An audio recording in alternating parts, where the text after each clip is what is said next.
anatomiyasi. Orqa miya umurtqa pog'onasi kanali ichida joylashgan bo'lib, yuqorigi uchi uzunchoq miyaga davom etsa, pastki qismi uchlik holda ikkinchi bel umurtqasi sohasida yakunlanadi. Yakunlanuvchi qismi konus medullaris deyiladi. Orqa miyaning pastki uchidan filum terminali deb nomlanadigan nerv tolalari ajralib, ikkinchi dumg'aza umurtqasiga tushib birikadi. Orqa miya ikkita kengaytma hosil qiladi. Bo'yin kengaytmasi intumescentia cervicalis va bel dumg'aza kengaytmasi intumescentia lumbosacralis deb nomlanadi.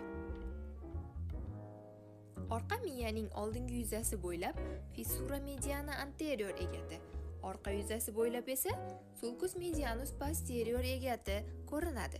Bu egatlar orasida oldingi yuzaning yon tomonida sulcus anterolateralis, orqa yuzaning yon tomonida esa sulcus posterolaterales egatlari hosil bo'ladi. Nerv tizimining morfofunksional birligi neyron ekanligini bilamiz. Neyron tarkibida nerv hujayrasi, uning kalta va uzun o'simtalari farqlanadi. Orqa miyaning ko'ndalang kesimida kulrang modda substansiya griseya va uni o'rab turgan oq modda substansiya albani ko'rishimiz mumkin.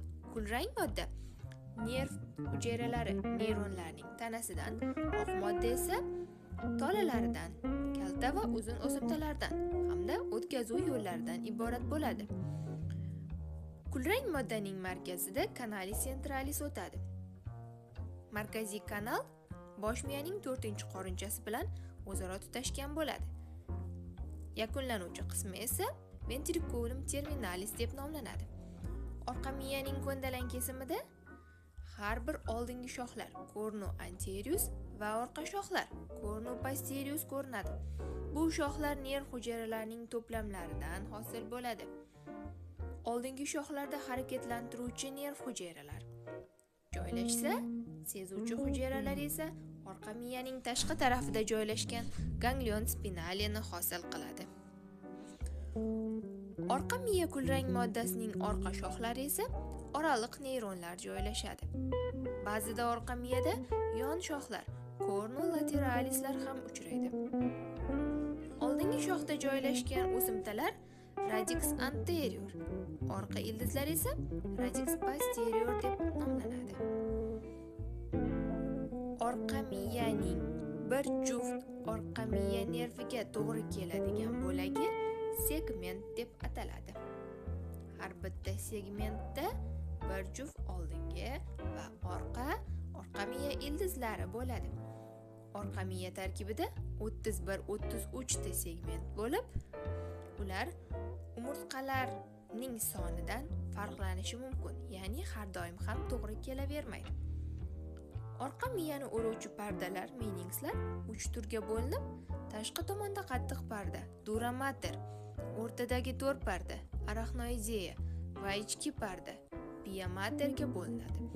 Orqa miyani o'ruvchi pardalar yuqori qismdan bosh miyaning xuddi shunday pardalariga davom etadi. Orqa miyaning qattiq pardasi umurtqa pog'onasi kanalidagi devor bilan orqa miyaning orasida joylashadi. Kanal devori bilan orqa parda, birinchi parda orasida epidural bo'shliq, cavitas epiduralis joylashib, bu sohada yog' to'qimalari va venos chigallar uchraydi. Qattiq pardaning ichkari yuzasida to'r parda joylashgan bo'lib, bu pardalar orasida subdural bo'shliq, cavitas subdurale bo'ladi. To'r parda va orqa miyaning egat va tirqishlari ustidan yo'naladi. Bu egatlarning ichiga kirib, orqa miyani har tarafdan o'raydigan parda esa yumshoq parda hisoblanadi. To'r va yumshoq pardalar orasida subarachnoidal bo'shliq bo'lib, cavitas subarachnoidalis deyiladi. Bu bo'shliq miya suyuqligi, liquor cerebrospinalis bilan to'lib turadi. Orqa miya atrofida bu bo'shliq bosh miya atrofidagi xuddi shunday bo'shliqqa davom etadi. O'z navbatida orqa miyadagi subarachnoidal bo'shliqda frontal tekislikdagi ligamentum dentinaculumlar ham ko'rinadi.